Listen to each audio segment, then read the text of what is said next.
Je m'étais complètement isolé. Je voyais presque plus personne, plus d'amis, la famille le moins possible. J'étais plus souvent en bas. Puis, tu sais, là, les enfants, il fallait que ça soit rapide.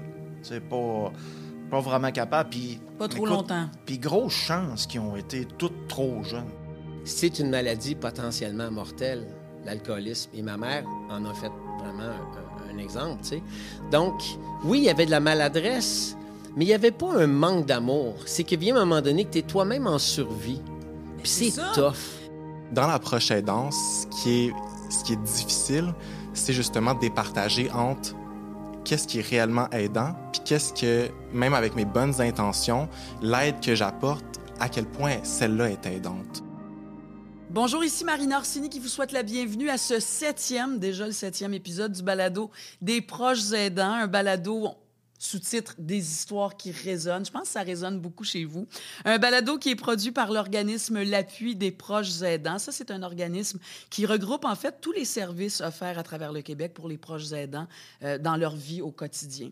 Aujourd'hui, nous allons aborder une thématique jamais explorée dans ce balado, la thématique des dépendances.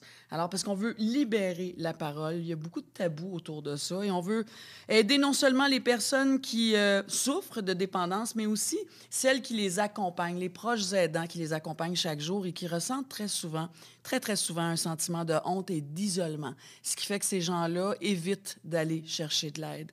Les proches aidants sont souvent en sentiment d'impuissance, ont souvent un sentiment d'impuissance face à cette situation-là de dépendance. Alors, comment aider et accompagner au mieux son proche? Comment poser ses limites pour se protéger et éviter l'épuisement? Je suis très contente de donner la parole à des invités qui ont vécu une situation de dépendance et qui aussi, pour ceux qui les accompagnent avec force et courage. Autour de la table, nous allons nous entretenir avec un couple, Claudia Dallaire et Maxime Bouchard, qui, lui, a eu un gros problème de dépendance et de consommation sur une période de 5 ans. J'ai aussi Jean-Marie Lapointe, c'est mon ami, j'aime ça le dire, animateur qui a vu, lui, ses 2 parents souffrir d'alcoolisme tout au long de sa vie.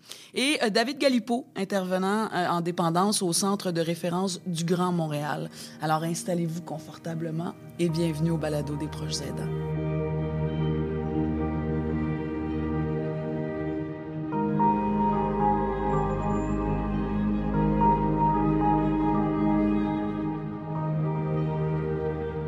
Alors, pour débuter ce 7e épisode, j'accueille Claudia Dallaire et Maxime Bouchard, qui, on peut le dire, là, quand on connaît leur histoire, ont vraiment traversé ensemble l'enfer de la consommation et de la dépendance de Maxime sur une période de 5 ans. Je vous dis merci, je vous l'ai dit tantôt. Merci d'avoir accepté notre invitation parce que je trouve que ça prend beaucoup de courage, beaucoup d'ouverture, beaucoup de générosité d'accepter de venir s'asseoir devant quelqu'un et devant beaucoup de monde pour raconter notre histoire qui a dû, sans aucun doute, être extrêmement difficile pour vous deux. La bonne nouvelle, c'est que vous êtes là tous les deux, vous avez survécu, vous avez traversé cette période-là de votre vie, puis vous êtes ensemble depuis 16 ans. Alors, comme quoi, l'espoir, là, ça existe. Ouais. C'est vrai, hein? Alors, 16 ans que vous êtes ensemble, c'est dans les 5 premières années, donc vous avez dû faire face à cette réalité-là, des années difficiles, sombres, extrêmement. Donc, dès le départ, Maxime, si j'ai bien compris, on va se tutoyer, on s'est dit qu'on se tutoierait. Ouais. Tu consommais dès le départ quand vous vous êtes connus? Effectivement, oui, je consommais, sauf que j'étais comme dans un bout où ce que là, tu sais, j'approchais quoi, 30 ans? C'était ça? Ouais. 30 ans, je me disais, bon, ben là, à un moment donné, il faut se placer dans la vie. Fait que là, c'est sûr que j'avais eu une jeunesse qui était plus que rock'n'roll, puis dont j'ai aucun regret, d'ailleurs. Mais j'allais dire, ça a commencé à l'adolescence. Ça a commencé. On est dans un parc, c'est le party. Ça a commencé jeune, puis on s'amuse, puis c'est quoi, quelle belle jeunesse, bref. C'est ça, quand même. On a eu beaucoup de plaisir, d'ailleurs, puis bien entouré avec puis mes amis que je fréquentais à ce moment-là. On se voit encore régulièrement. C'est tout du monde qui ont super bien réussi dans leur vie. Fait que, tu sais, là, mais est-ce qu'on a eu du plaisir à ce moment-là? Oui. Oui. Aller jusqu'à ce qu'à un moment donné, on commence à vieillir, dire, bon, ben, tu sais, je m'en vais où? Je fais quoi? Il se passe quoi? Puis là, je veux juste préciser que ça fait 10 ans que tu es sobre. Oui. On peut quand même le préciser. Puis bravo. Ben merci. Quand j'ai connu Claudia, effectivement, là, j'étais comme dans un entre-deux. Là, j'avais levé le pied, mais pas tant. Tu sais, là, jugeais que j'étais comme un peu sur le break, en contrôle, sans trop là, d'abus comme dans ma vingtaine. Mais j'avais pas pogné encore là, mon... T'avais pas frappé mon le mur? top. Ouais, j'avais pas frappé le mur encore. Ouais. Fait que, tu sais, puis là, elle est apparue comme ça dans ma vie. Puis, tu sais, Claudia, elle, c'est un trip secondaire. Vous vous êtes d'abord connus au secondaire. Je ne l'ai jamais remarqué. Elle, non. Pas toi. Non, mais moi, Ok. oui, par exemple. Moi, je me rappelle de elle, secondaire 3, la belle Claudia qui marchait dans le centre social de l'école, tu sais, avec... écoute, t'étais... Hein, Ah, c'est correct. Là. sexy, puis tout. C'est une belle fille, Ah, mettons. ouais, c'est ça. Tu sais, puis au final, ça fait 16 ans que j'étais avec, puis je l'ai, c'est la mienne. C'est quand même C'est bien. ça, mais c'est encore la tienne. C'est encore la mienne. Hein, on peut dire ça. Mais là, vous êtes connus, hein, parce Ouais. que vous étiez tous les deux des animateurs. Hein? C'est ça, dans des groupes... Ben, c'est ça, tu sais, parce que c'est comme quand on s'est rencontrés, les gens ils disent mais Claudia, qu'est-ce que tu fais avec Maxime, tu sais? Tu sais, moi, j'ai étudié en théologie pour être agente de pastoral, tu sais, puis les gens comprenaient pas. Puis lui, c'était un gars sur le party. Ouais, Hein, on peut c'est dire ça. Puis, un tu sais, peu. moi, zéro. Ma carrière de droguiste s'est arrêtée à 14 ans, tu sais, pour te dire. Ma comment- carrière de drogue. Tu sais, je bois jamais, je fume pas, tu sais, je suis pas parfaite, pas du tout, là. Mais, tu sais, puis Maxime, c'est son côté bum qui m'a charmée, tu sais. Et j'allais le dire, toi, Ouais. ce qu'on appelle là, les filles, là, Oui. t'aimais les bums. Ouais, j'ai toujours aimé les bums, ouais, toujours. Mes amis, ça a toujours été des bums quand j'étais jeune. Puis pourtant, je suis pas pure, là, mais quasiment. Tu sais, Oui, c'est ça. C'était pas du tout toi, ça, Non, mais ça, c'est ça t'attirait. Oui, ça ce m'attire, côté-là. exactement. Puis, tu sais, quand j'ai connu Maxime, tu sais, il y avait une petite voix en moi qui disait « Va-t'en ».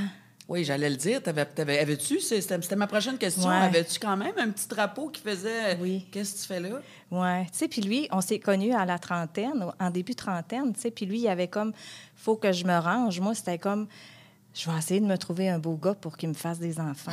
Tu sais, le TikTok dans ta tête de l'horloge biologique qu'on Ouais, parle, là, ouais. tu sais, puis il était beau avec ses yeux bleus. Je me suis dit, ça ferait, lui. Tu sais, Il me ferait des beaux enfants. ouais, lui, tu sais, ça. On a réussi. Oui. Oui. Ouais. Ils sont magnifiques. Oui, tu sais, parce que j'avais été, tu sais, j'avais ma fille déjà, mais tu sais, je voulais pas, j'étais blessée d'une ancienne relation, tu sais, je voulais pas me rembarquer, tu sais, Ouais. je me disais, j'ai eu un enfant tout seul, je suis capable d'en avoir d'autres tout seul. Oui, parce que toi, tu avais déjà un petit bébé de 2 Oui, ans là, quand tu as exactement. rencontré Tu sais, fait que, Maxime. tu sais, il y avait rien de... Il n'y avait rien qui fitait. On peut Ouais, dire tu sais, ça, c'était pas tu sais, logique. c'était pas sain tellement, mais Ouais. ça a fait que nous deux, ben Il y a quelque chose c'est quand ça, même. il y avait quelque C'est chose parti. d'attirant, ouais, envers nous deux, là. Donc, après ça, est arrivé donc le premier bébé, après Oui. 2 ans. Après 2 ans. Donc, pendant ces exactement. 2 années-là, bon, il consomme. Mais bon, toi, tu savais pas que ça pouvait être si grave. Oui, Je pense que ben t'étais moi, pas tu sais, c'était consciente. interdit à la maison parce que, tu sais, Ouais. moi, c'est comme, je suis une maman avant tout, puis... C'est ça. C'est ça, puis Tu tu savais pas qu'il prenait de la cocaïne? Ben non, ben Toi, non. tu pensais qu'il fumait des Ben joints oui. un peu souvent, mais... C'est ça, ouais. Donc, il y avait aussi la cocaïne là-dedans. Il y avait surtout ça, je te dirais, parce que moi, j'ai. Tu sais, puis de toute façon, tout le monde qui m'ont côtoyé vont se rappeler de moi comme un gars qui buvait pas. Non, absolument Vraiment. pas. Moi, j'aimais pas ça. C'était pas J'aimais l'alcool. pas. Ah, pas du tout. Puis, tu sais, c'était comme la joke de la cabane à pêche. Genre, Max est passé à soir, il y a un 6-pack là, il en reste 4, il y en a une aux 3 quarts, puis il y en a une de but au quart. Fait que c'est sûr qu'il est venu. Tu sais, j'étais pas. J'aimais pas ça. Mais Tu sais, tu fait te que- gelais. Mais exactement, c'est ça. Puis, tu sais, je veux dire, dans ce bout-là, avec elle, au début, tu sais, c'était des cachotteries parce que, bon, tu sais, c'était pas tous les jours, c'était pas... Mais c'était- ça vient avec des mensonges. Ah ouais, ben ça, c'est sûr. Mais là, tu sais, il y a Maxime, rien quand tu d'honnête là-dedans. regardes, puis j'imagine avec tout le cheminement que tu as fait, tu as eu le temps de réfléchir à tout ça, mais c'est un mal de vivre. Hein? Il y a de la souffrance en arrière de la consommation. Il y avait quelque chose sur là qui m'a été probablement révélé plus tard. C'est ça, mais tu as compris ça. Hein? Oh, Puis oui. peut-être que tu veux pas le partager avec nous, mais tu avais une souffrance, tu avais un mal de vivre à quelque part. Il y avait quelque chose. Il y Ouais. avait, tu sais, puis tu sais, je veux dire, ça datait de où. Puis rendu là, il y avait une certaine habitude aussi. Là. Ouais. Tu sais, là, ça faisait partie, pas du quotidien, mais ça faisait partie de ma vie. Il y avait comme un besoin, tu sais, à 2-3 reprises par semaine, où ce que là, ça prenait ma dose, jusqu'à temps qu'à un moment donné, là, ça devienne, où ce que là, je l'ai carrément échappé. Mais puis, il y a eu un événement lié avec ça. Mais, tu sais, c'était pas... fait que, tu sais, j'essayais de surfer là-dessus. Tu sais, j'étais ni vraiment désengagé, mais ni vraiment Ouais, engagé il n'était non pas plus. là, engagé, tu sais, tu sais, il était... Avec toi, là, Ouais, dans votre exactement. tu sais, avec c'est la ça. vie, là, tu sais. Mais en même temps, si j'ai bien compris aussi, c'est qu'à un moment donné, toi, tu trouvais, Claudia, que vous manquiez d'argent puis tu comprenais pas pourquoi? Là? Ben non, c'est là que lui j'ai... C'est consommait, ça, là. exactement, tu sais, parce que il y a un événement déclencheur qui est la mort de son père. Tu sais, son père est décédé dans un accident de voiture. Ça a été comme, tu sais, tu sais. Ça a été comme la raison pour, OK, là, je me déchausse. C'est là que ça a commencé, Ouais. littéralement, là, Le décès de ton où ce que, père. là, ouais. Tu sais, mon père est mort, dans le fond, d'un accident d'auto. Il allait changer sa voiture. Puis moi, je ne l'ai pas revu. J'ai pas pu y reparler. J'ai pas pu... C'est elle, par contre. Ouais. Elle était là. Fait que, je suis content parce que Claudia, c'est la dernière personne à qui mon père a parlé. Ma mère étant à côté de lui dans l'accident, écoute, elle était trois lits plus loin aux soins intensifs. Fait que ça a été vraiment l'élément déclencheur. puis il a fallu que, en arrivant, écoute, il est mort, 4 heures après mon arrivée à l'hôpital. Il a fallu que je prenne la décision de le faire débrancher. Tu sais, c'était tout, wow, ça arrivait vite, tout ça. Tu étais déjà sur le bord de la falaise, puis là, ça a fait, Ah, OK, là, ouais, tu c'est as ça. perdu du pied, puis tu es tombé en bas de... Fait que cet événement-là, c'est clair que c'est l'événement déclencheur de là, ce qui a donné suite au coup de grâce. À partir de là, on dirait que je me suis donné... je m'étais auto-donné une raison pour peut-être l'échapper plus. Mais là, à partir de là... il y a eu une ascension incroyable. Mais là, tu perdais tes jobs. Puis, non, sans nécessairement perdre mes jobs, c'était un slack, mais j'avais pas vraiment le goût de travailler de toute façon. Là. Le goût au travail n'était pas là.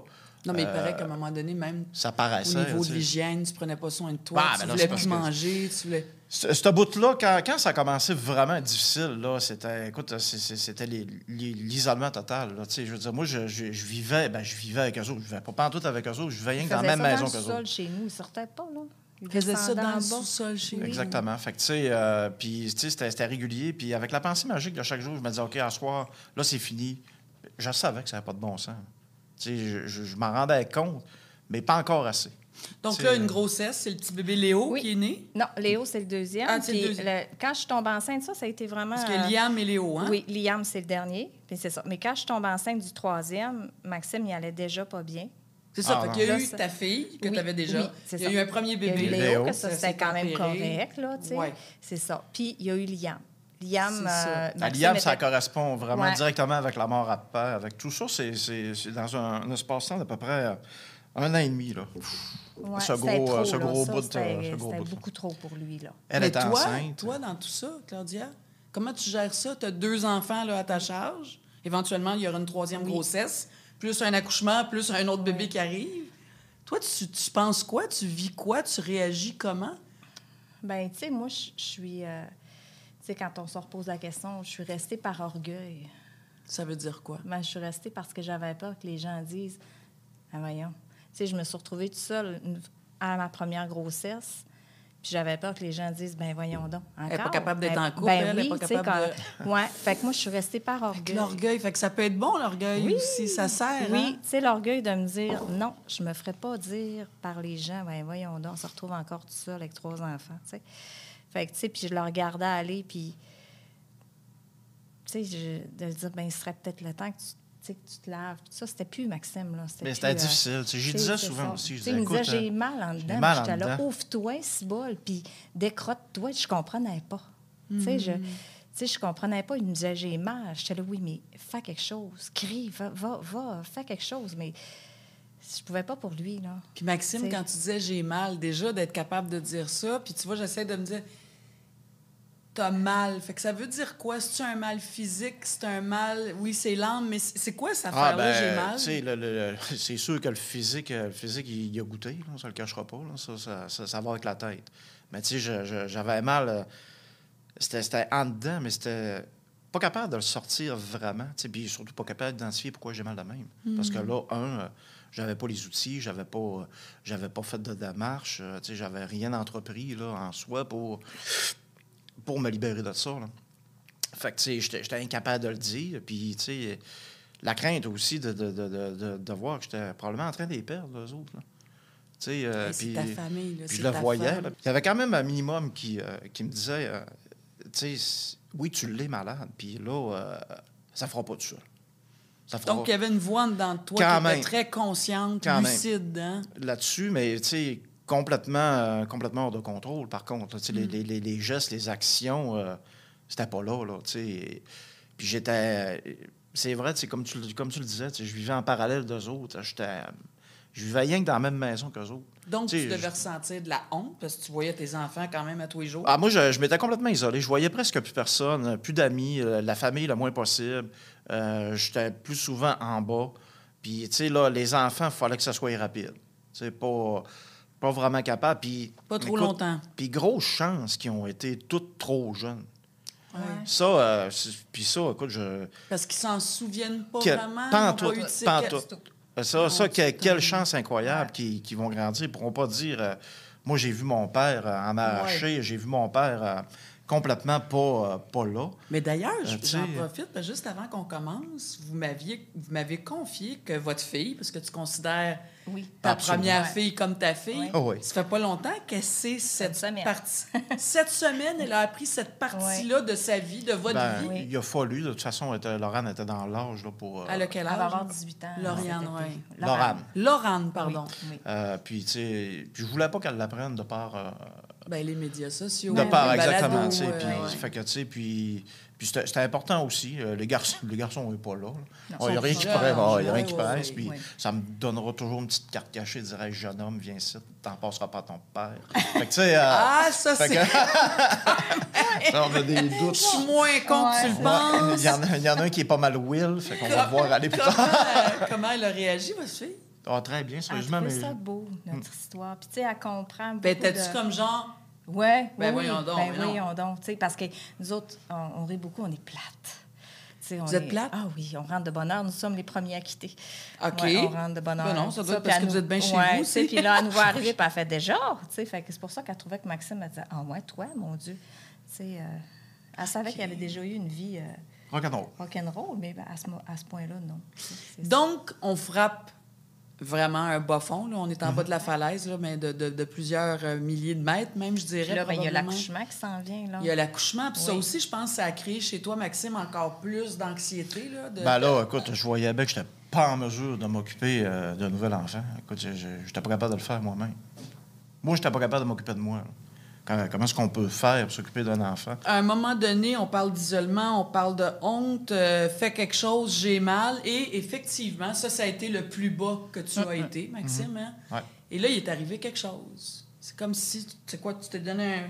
Tu étais dans le fond du 12 pieds de la piscine, là, puis tu as donné un coup de pied, puis tu as remonté. C'est ça a été presque quoi? ça, mais ce qui est arrivé encore, je pense, c'est notre petit Liam. Ouais. Liam, là, Le petit dernier. Elle avait du trois. duo de Ouais. de ces 3 mois... Tu sais, je me mettais dans les bras, puis c'était comme, qu'est-ce que c'est ça? Ah, j'avais C'est- pas. c'est- Pourtant, pas- avec les. oui. Puis pour petit, c'était pas ça que je voulais. Mais Non. là, je me suis dit, là, ça marche pas. Puis là, j'étais pas capable de concevoir des pertes. Ça, il était pas question. Puis surtout Ça pas. revenait tout le temps. Tout le temps, tout le temps, tout le temps. Puis il était pas question des pertes pour cette raison-là. Pour, je sais pas, n'importe quoi d'autre, mais pas ça.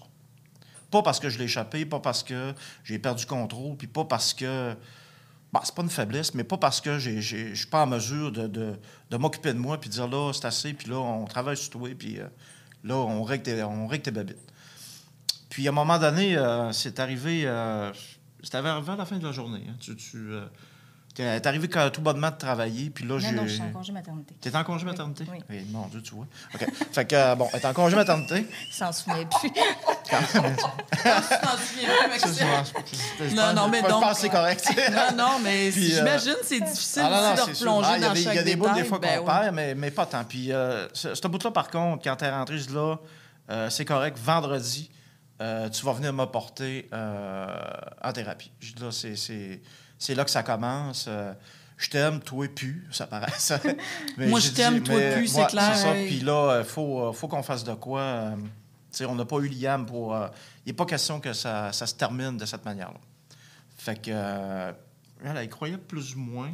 Puis Moi, j'y j'avais de la avais, misère ouais. à comprendre Mais t'avais qu'on moins puisse confiance. changer en 21 jours. Qu'on puisse changer en 21 Ouais. jours. Mais en même temps, après ça, c'est le travail d'une vie aussi Ben, qu'on c'est amorce. ça. hein. Tu sais, je m'étais assis quand Maxime est parti. On est allé le conduire le vendredi. Puis, tu sais, pour nous, c'était honteux. Tu sais. Ah ouais. Tu sais, fait que, tu sais, j'avais dit à tout le monde... Personne ne le savait. J'avais dit, Maxime, il travaille dans le Nord. Hey, il y avait un feu dans le Nord. Tout le monde revenait. On s'était mêlés dans nos menteries. Il y avait eu un feu, moi, comme si j'étais resté là-bas. On voulait pas... Tu sais, je voulais pas que personne ne sache où je m'en allais, tu sais. Puis j'avais fait garder Liam, puis les enfants, tu sais. Puis c'était la première fois que je prenais le volant pour aller à Québec, hein. Ouais. Tu sais, j'avais jamais conduit à Québec. Puis j'allais le porter, tu sais. Puis... puis quand je suis allée le porter, c'était comme si je l'amenais à la garderie, là. T'avais l'impression Laisse-moi de pas déposer. ici, tu sais, laisse-moi... Tu sais, il pleurait, puis il disait, je peux pas croire, je suis là, tu sais. Puis je disais, tu te fais un cadeau. Ah, mais pour moi, c'était tout un échec. Que tu te fais, là. Dans ma tête, à moi, ce moment-là, c'était un échec. Tu étais célébrante de pompes funèbres, c'est ça? Ah, pas encore. Ah, pas Après, parce qu'à un moment donné, tu oui. dis j'enterrais Non, c'est des ça. morts, Oui. moi. Puis que lui, notre vie, c'était ça. C'est ça. C'était comme ça n'avait pas de bon sens. Non, c'est ça. Puis, mais tu sais, quand je suis allée le porter, comme je te disais, c'est comme si j'étais allée le porter à la garderie. Puis je m'étais assise avec un thérapeute, là. Puis il m'avait dit, Maxime, il va être face à face avec lui pendant 21 jours, 24 heures sur 24. Tu devais avoir peur, excuse-moi, Ouais. Tu devais avoir la chienne de ta vie? Ben, écoute, oui. Puis, tu sais, la première journée, c'était... tu sais, ben, tu sais, on a relu... j'avais écrit... puis ça, je me rappelais pas que j'avais été aussi sacoche que ça. J'ai écrit à chaque jour que j'étais là. Puis avant de Sans qu'on te le demande? Non, sans qu'on me le demande. Ouais. Moi, je suis comme rentré... mais je suis rentré là avec le désir de m'en sortir. Vraiment. Puis, T'étais décidé. puis je l'ai fait de A à Z, vraiment. Puis j'ai vécu tout ce que j'ai eu à vécu là-bas, tous les travaux, exercices sur moi. Et il n'y en a pas un que j'ai négligé. Je les ai vraiment, là... Parce qu'il y a le sevrage physique, hein? Il y a tout ça. Là, Oui, c'est puis ça n'a pas été si pire que ça, OK. surprenamment. Ouais, surprenamment, j'en ai vu des pires que moi, pas mal. Moi, tu sais, à un moment donné, 3-4 jours, tu sais, dans le fond, physiquement, ça n'a pas été ce qu'on aurait pu appréhender. Mais, tu sais, j'ai écrit, puis on l'a lu ensemble. Ouais. C'est quoi, la semaine passée, je pense? Ouais. Tout au complet, les journées de Les ma 21 thérapie jours, là-bas. ouais. Il y a une lettre, entre autres, aussi, que j'ai écrite à Liam. Tu sais, il y a des... Puis c'était rien pour avoir un prix Nobel là-dedans. Là, tu sais. Non, mais en même temps, dans c'était- l'ensemble de l'œuvre, Ouais. c'est un prix Nobel. C'était mon écriture à moi. Puis, tu sais, c'était comment je chantais ça. Puis, tu sais, des fois, tu sais, à un moment donné, on a ri. Tu sais, il y avait Ouais. des Ben- commentaires un peu spéciaux. Puis, des choses aussi, tu sais, qui se répercutent encore aujourd'hui. Entre autres, à un moment donné, tu sais, je parlais d'un passage. Il y a un gars qui était venu nous rendre visite, puis un de mes thérapeutes, Yvon, je n'aimerais pas son nom de famille, mais Yvon, il y en a beaucoup. Il m'avait dit, viens voir, Max, viens voir ce gars-là, tu sais. Fait que parle un peu Georges. Une fois qu'il est parti, il dit, Max, c'est arrivé ici, il dit, tout perdu, au complet, maison, tout. Puis lui, il est arrivé avec un gros Harley Davidson de l'année, puis il dit, regardez à cette heure. Il se garde ce qu'il est, puis il dit, tu sais, il s'occupe de lui, puis ça m'avait impressionné. Puis elle, je l'avais appelée dans mes 10 minutes que j'avais le droit par semaine. Ouais. J'avais dit, chérie, un jour, j'aurai ma moto. Puis je l'ai, ma moto. Puis, tu sais, c'est un signe de mon alignement puis de la réussite que j'avais entamée là-bas. Qu'est-ce que tu as appris de la vie de toi, Maxime, à travers ces 21 jours-là? Et tabarouette. Que c'est un monstre d'orgueil. OK. Quand il a rempli ça, on a vraiment ri. Quand il a rempli son questionnaire, tout ça, tu sais, Maxime est arrivé là comme... L'attitude. Oui, Avec l'attitude, un peu tu sais, arrogant, arrogant, puis, genre, ouais. c'est moi qui décide ici. C'est moi qui Et, paye. je vais ouais, décider. c'est moi qui paye. Oui, il avait dit ça. C'est moi qui paye, il va faire ce que je veux. Tu sais, genre, puis là, Là, t'as madame... quel âge? 37. 37 ans. Oui. À ce moment-là, oui. Oui. Puis la dame, elle avait dit... il avait comme choisi la plus belle des thérapeutes, là. Elle a fait, non, ça va être moi. Ça sera pas Parce elle. qu'il n'y a personne qui va venir à bout de ton orgueil ici. Fait que... Fait que là, ça, tu le savais. Ah, ça, puis ça, elle me l'a donné. Puis ça, tu sais, j'avais écrit là-dessus, d'ailleurs. Ouais. Je disais, pour qui qu'elle se prend? Le côté, on n'a pas me dire ça de même. Tu sais, Je pense, tu sais, très souvent, dans ces histoires-là, on a honte, hein? Je veux dire, on souffre, ouais. on fait souffrir, on a honte, on se tape sa tête, sûrement on se beaucoup. voit pas comment on est non plus. Hein. Mais c'est ça, as-tu été capable de voir aussi, je veux dire, tu as des qualités, tu as l'air d'un homme doux, chaleureux, tendre. Toi aussi, là, je veux dire, il devait avoir ça là, qui te gardait, qui vous gardait allumé face à la vie. Je veux dire, as-tu été capable de te réconforter? Parce que ça touche l'estime de soi, ça touge plein d'affaires. Hein? Oh, oui. Ben, moi, je l'ai oui. Après 2 semaines, dans ses lettres, il est marqué « Je me suis levée un matin, je me suis trouvée beau. » Ça faisait longtemps que je ne m'étais pas trouvée beau. Tu sais, il y avait comme une grande 2 lignes là, tu sais, de fâché. Là. Il dit « Je les ai plus. » tu sais, là. Fait que plus le temps avançait, plus il se trouvait beau, puis... Ben, je me trouvais bien aussi. Ouais. Puis j'avais hâte de... Fier, hein? Ouais. Oui, aussi, beaucoup. Puis là, j'avais hâte de reprendre... de prendre ma place avec Ouais. eux autres. Ouais. Ce que je n'avais pas encore fait dans les 5 dernières années. Puis là, j'avais hâte de m'occuper de Liam, j'avais hâte de m'occuper de Léo, j'avais hâte de prendre Laurent dans mes bras. Tu sais, j'avais hâte j'ai hâte de prendre ma place. Puis... De vivre ta vie, Ouais. celle que tu désirais, avec Puis, la tu sais, femme que tu aimais, parce que tu l'aimais encore. Puis faut pas croire que c'est facile, tout ça, là. Tu sais, je veux dire, Ben non, mais c'est clair là, que c'est tu sais, pas facile. Moi, j'en reviens pas. Ça fait 16 ans. Là. Vous vous êtes même mariés en 2016 en plus. J'en reviens pas que... Quel mariage. Ouais. Je trouve tellement qu'aujourd'hui, tu sais, on a chacun nos expériences, mais il me semble qu'aujourd'hui, je trouve souvent qu'on part pour tellement pas grand-chose, où on met fin à des relations. Ouais, Fait que, tu sais, de effectivement. pas, déjà, hein, être deux étrangers qui décident de faire une vie ensemble, qui décident de faire des enfants, puis de passer à travers la vie juste dans le quotidien de tout ce C'est que pas ça évident. veut dire. Mais c'est Mais ce en que- plus de passer à travers, de monter le mont Everest, rien de moins. Mais là. j'ai pas marié le même gars. C'est ça, tu me disais J'ai pas tantôt... marié le même Maxime. C'est ça, t'as Je me pas serais marié le gars que à- t'as connu. Oui, puis je me souviens qu'une fois, j'écoutais quelque chose, puis quand Maxime allait pas bien, puis c'était Louis Morissette qui avait dit, dans un couple, ça prend de l'admiration, puis j'avais dit, j'en ai pas, moi. C'est tellement vrai. J'en ai pas d'admiration. Puis tu Tu sais, puis pouvais pas en ouais, avoir non tu sais, plus là, dans c'est ce que ça, tu je trouvais ça vivais. triste, puis aujourd'hui, j'ai que ça pour lui, là. J'ai que ça. Quand elle est venue me chercher, j'y avais dit, là, je ne sais pas ce que tu en es, mais moi je sais où est-ce que j'en suis. Mais donne-moi une chance, puis fais-moi confiance. Puis il dit, check-moi bien, allez. Check-moi, là. C'est ce que j'y avais dit, mot pour mot. Mais toi, il paraît que quand t'es arrivé, t'as dit merci de t'être choisi. Oui, Puis toi, t'as répondu merci de m'avoir attendu. attendu, oui. Parce que c'est ça que t'as dit en débarquant de l'auto, Oui. toi. Attends-moi. Ouais. C'est ce que je voulais. Absolument. Mais ça prend beaucoup, beaucoup, beaucoup d'amour, hein? Oui, ça, par exemple. Moi, il n'y a jamais eu... il n'y a jamais eu un manque de ce côté-là. Là. Ben, c'est sûr que là, de ton bord, je te comprends. là. Maintenant, il n'y a plus grand, Ben, il y il y a avait plus quelque grand-chose chose, à je aimer, fais partie, ben, là, ouais, c'est c'est ça. ça, oui, oui. Mais il a resté quelque chose, puis c'est ce petit quelque chose-là qu'on a...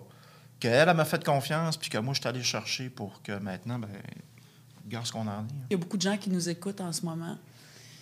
Puis en terminant, je dirais, toi, Maxime, dans ton expérience de toxicomane, de dépendant, tu as souffert de dépendance pendant quelques années dans ta vie.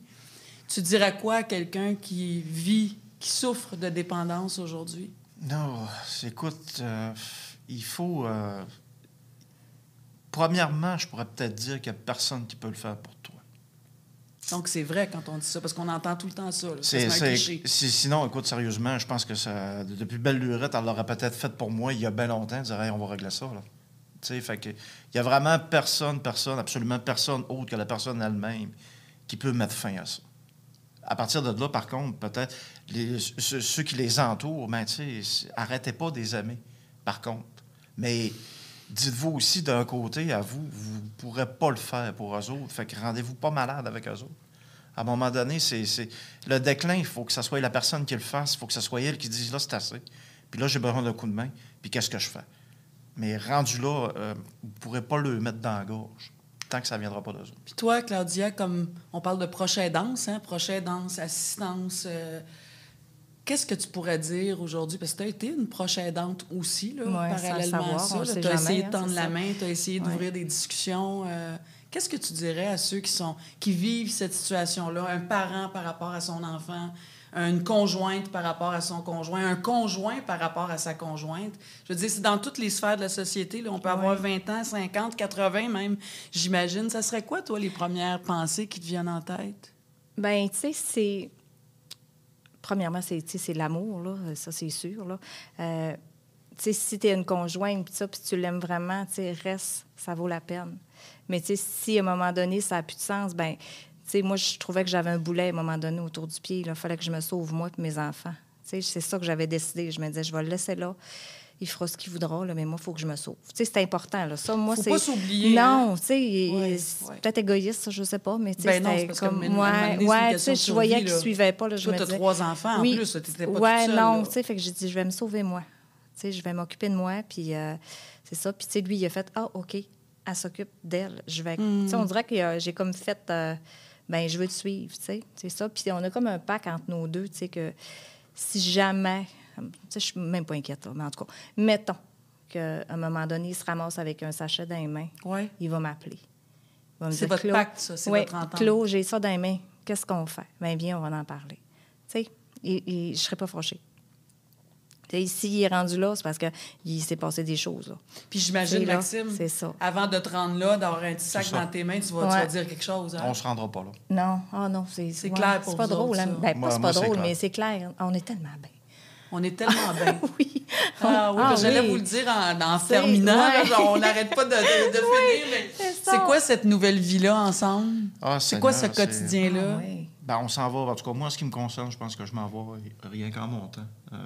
Autant au niveau professionnel que là, on vient d'acquérir une super belle maison, la maison de nos rêves. C'est en campagne, tu sais. Les projets, on les a tous en commun. Puis on fait tout ensemble. Puis moi, j'ai besoin d'elle. Il faut qu'elle soit là. Elle me rassure sur beaucoup de choses. C'est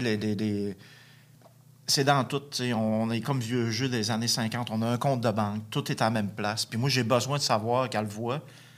S'il le charge, je vais le voir, parce qu'on avait des comptes séparés. C'est ça, Puis en thérapie, il nous avait dit, mettez-vous un compte conjoint. Si jamais il arrive quelque chose, tu vas voir. Puis moi, c'est moi qui nous a mis à risque financièrement à un moment donné. Puis là, moi, gros con, je jouais 25$ sortir. T'as fait quoi avec ça? Oui, T'es allé ça, où? là, il est rendu à l'extérieur. C'est jamais elle qui nous a mis en danger. Là, mais elle me laisse faire. Il est encore intense. Là. Je l'écoute, puis je fais comme... C'est pas grave. C'est vraiment la femme de ta vie, hein, Maxime? C'est définitivement, je vais mourir avec elle, ça, c'est sûr. Puis toi aussi? Ah oui, c'est sûr.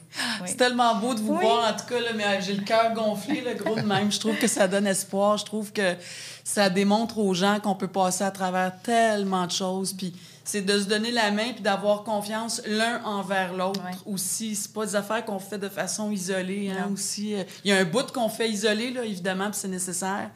Puis j'imagine pour toi, Maxime, que ce sera toujours un travail de tous les jours dans ta vie. Tu as fait un choix, puis maintenant, tu vas continuer à travailler pour rester sur cette traque-là dans ta vie. Hein? Exactement. Puis, tu sais, je veux dire, il n'y a pas... Il arrive encore les choses courantes de la vie. Là. Je veux dire, notre vie, c'est pas rien que... Maintenant que ça, c'est réglé, c'est pas un fleuve long et tranquille, mais justement... tout est à jeun, c'est un fleuve long et tranquille, mais qu'on sait naviguer ensemble. Exactement, qu'on sait naviguer ensemble. Puis, tu sais, je sais avec qui me tenir, avec qui pas me tenir, me tenir loin de où. Qu'est-ce qui fait mon affaire, puis qu'est-ce qui le fait pas. C'est puis, tout ça qu'on développe. Puis je pense à moi tout le temps en premier à cette heure. Tu sais, ça fait... Moi, à un moment donné, pourquoi tu restes pas? Non, parce que là, je t'en ai. Moi, c'est assez. C'est ma limite. T'es bien dolle, oui. Ah oui, on l'assume vraiment.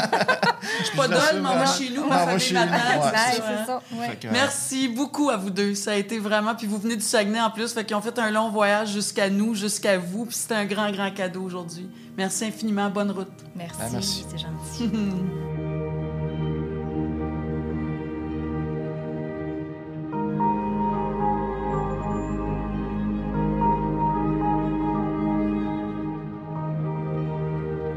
Et maintenant, j'ai le bonheur d'accueillir un vieil ami. Bon, pas tant parce qu'il est vieux, mais mettons que ça fait longtemps qu'on se connaît. Jean-Marie Lapointe, allô? C'est quasiment une belle présentation. Hein? Tu sais comment c'était cool? Un vieux invité. Un vieil ami. Mais c'est vrai que ça fait longtemps qu'on se connaît. Ça fait 107 ans qu'on se connaît. C'est vrai. Écoute, on a eu le même agent pendant une longue période. On s'est toujours croisés dans le milieu. Ouais. J'ai eu le bonheur ces dernières années d'être un peu plus proche avec ton papa aussi, Jean Lapointe, que j'ai tellement, tellement aimé. Toi, tu as vraiment un parcours de vie incroyable, Jean-Marie. C'est fou. Quand on se met à décortiquer, puis à écouter, puis à comprendre, puis d'ailleurs, tu as fait vraiment un grand partage lors des funérailles de ton père qui m'a jeté à terre. Toutes ces funérailles-là étaient exceptionnelles. Là. Mais écoute, toi, tes deux parents ont souffert de dépendance à l'alcool. Oui. Donc, toi, tu as littéralement grandi d'aussi loin. Tu te souviens de ça jusqu'à quel... Tu sais, t'avais-tu 3 ans, 4 ans, 6 ans? C'est quoi ton souvenir de tout ça? Bonne question. Je pourrais pas te dire l'âge précis, mais à un moment donné, j'ai décodé très, très jeune. Puis je dis souvent dans mes partages, dans les fraternités anonymes, ça remonte à où? Puis il me semble que... Je me rappelle, je dois avoir à peu près 4-5 ans. Et je sais que quand papa a un verre de bière devant lui, ça devient un autre papa. Ça le devient... Ah, j'ai des souvenirs très, très clairs. Et que quand papa buvait, la personne qu'il devenait, j'aimais pas ce qu'il disait, j'aimais pas comment il se comportait, comment il nous parlait. Mais j'arrêtais pas d'aimer mon père. J'ai toujours aimé mon père, qu'il soit dans la sobriété ou dans son actif de dépendant.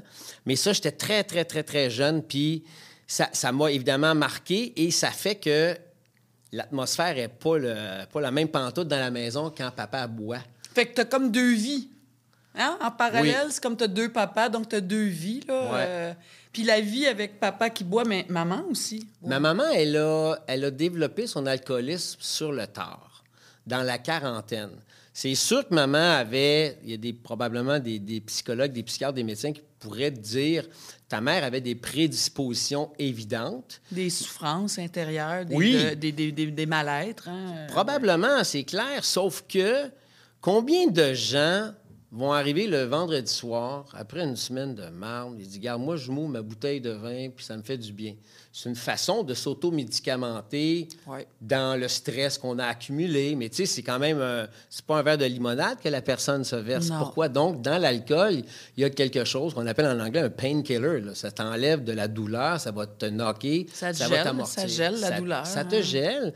Alors, probablement que maman, dans sa quarantaine, a développé des grandes souffrances à l'intérieur, qu'elle avait peut-être pas les outils pour bien exprimer. Ce que je trouve que Guy Corneau dit tellement bien, je pense que je te l'ai déjà dit, cette citation-là, qui dit « Lorsque nous mettons des mots sur les mots, les 10 mots deviennent des maudits et cessent d'être maudits. » C'est fabuleux, ça. Mais, hein. Oui, c'est fabuleux. Donc, maman, cette capacité de mettre des mots sur les mots, c'était peut-être moins facile pour elle que pour papa. Papa, c'est un artiste. Papa, c'est quelqu'un qui s'est épanché dans ses émotions. L'impro, là, il a tout fait, ton père. Ben oui, sur la scène, dans ses chansons, dans ses sketchs. Les personnages. Dans les personnages. Lui, il a évacué beaucoup, beaucoup, beaucoup d'émotions, ce que peut-être maman n'a peut-être pas pu faire. Elle est morte jeune, ta mère, à 49 ans. Oui, 49 ans.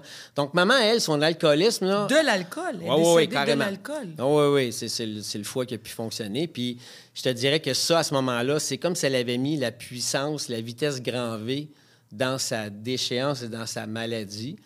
Et puis, elle ne s'en est jamais remise de ça, tandis que papa, lui, c'est comme un chat. Il a toujours tombé sur ses pattes. C'est fou. Ton père aurait pu mourir plusieurs fois dans sa vie. Oh oui, vraiment. Si on revient à ton père, parce que tu as grandi plus dans le sens de grandir avec un parent alcoolique, contrairement à ta mère qui était déjà dans la quarantaine. Tu avais 26 ans, genre, je pense, quand ta maman mère est décédée, oui. est décédée. Fait que ça, comme enfant, là, on revient à ton père, là, c'est Jean-Marie et papa, là, ça a été quoi, ça? Puis du point de vue de l'enfant, évidemment, là, on peut imaginer ce que ton père était, comment il devait être. Parce qu'il y a eu d'autres enfants aussi, ton père, puis ça, tes sœurs ont fait des témoignages aussi par rapport à ça. Je sais que tu as une sœur plus vieille qui a eu des problèmes d'alcoolisme aussi. Tout ça, c'est dit aux funérailles de ton père, mais... Comme enfant, puis là, l'idée, c'est qu'on parle de proche aidance. On va revenir à ta mère après, parce que tu as été un proche aidant pour elle aussi.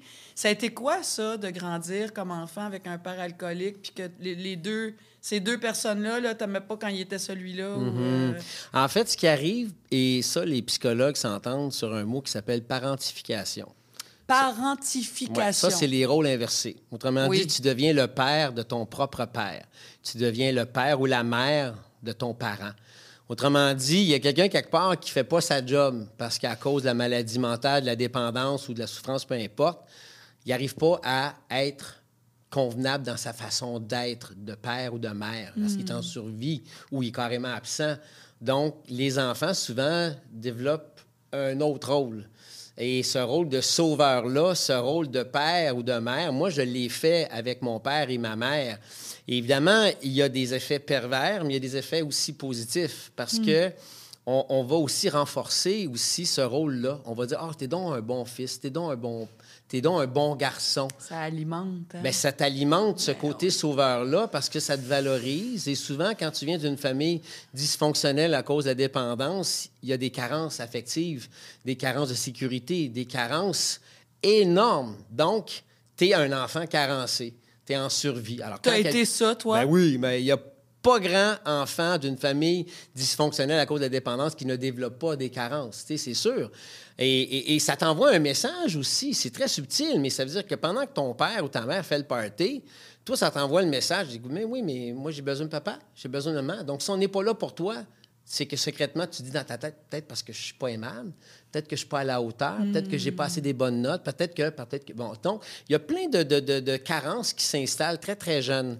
Donc, pour compenser ça, bien, on te donne un rôle de « Ah, mais là, une chance que tu es là. Hey, mais ton père, qu'est-ce qu'il ferait sans toi? » Puis même ton père va te le dire, ça. Papa était fier de moi. Il était fier de voir comment je pouvais être un bon garçon. De temps en temps, j'étais tannant aussi, mais il pouvait renforcer aussi cette espèce de feeling-là.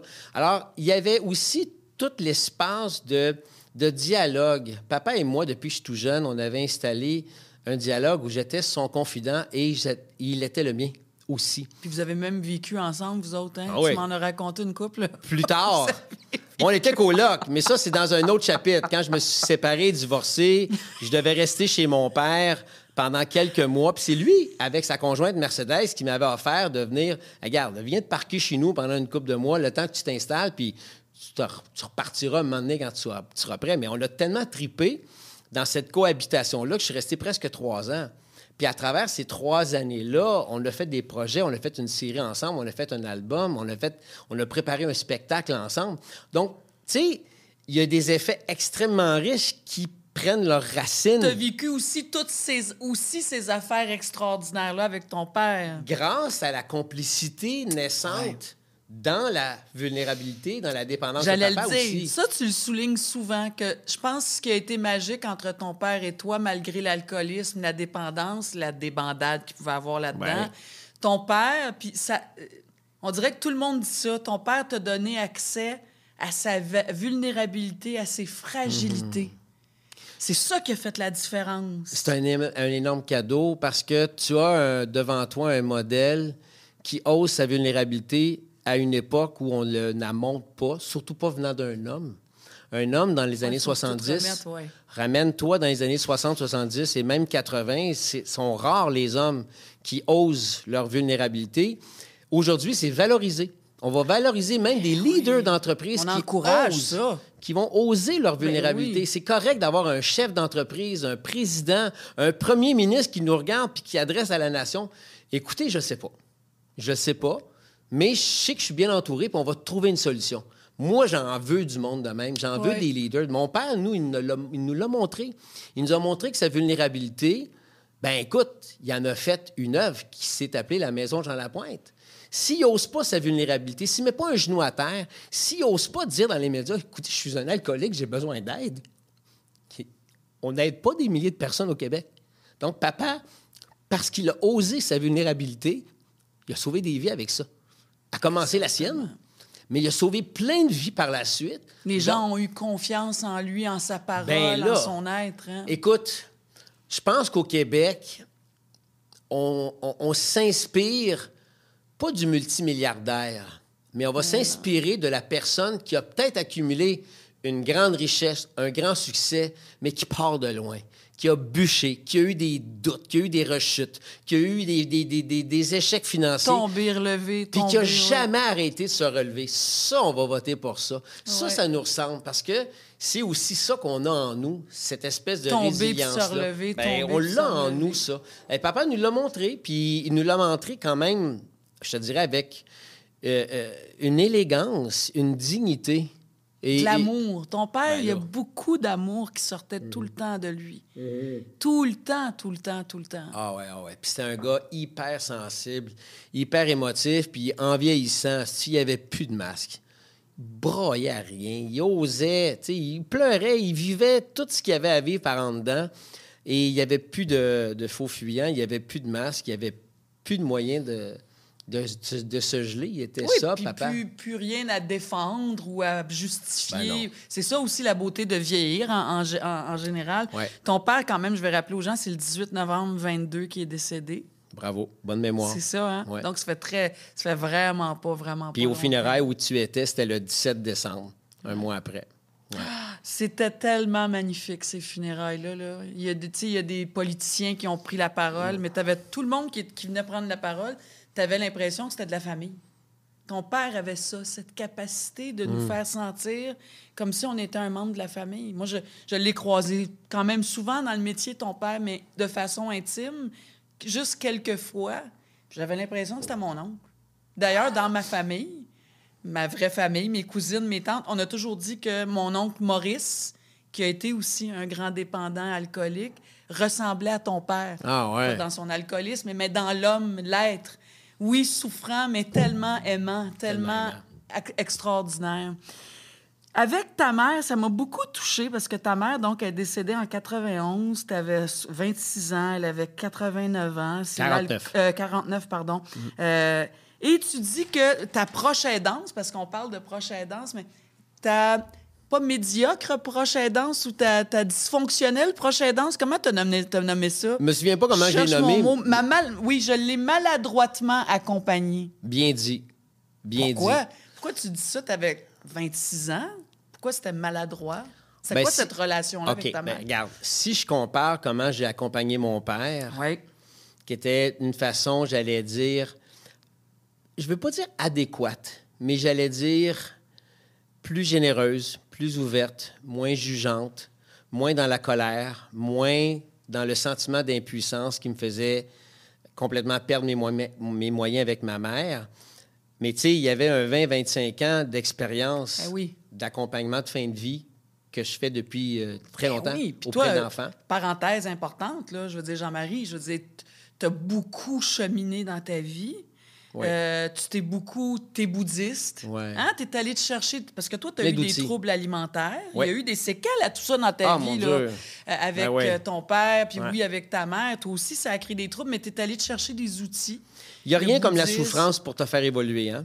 Il n'y a rien comme la mort d'un proche. Tu sais, Marie de Henzel, Gilbert Cesbron ont dit à peu près la même phrase qui dit « La mort ferme les yeux du mourant, mais ouvre ceux du vivant. » Donc, quand ma mère est morte, elle a fermé ses yeux. Moi, ça m'a ouvert les yeux sur la vie, sur la mort, sur le fait que moi aussi, j'ai une finitude. Toi aussi, tu as une fin.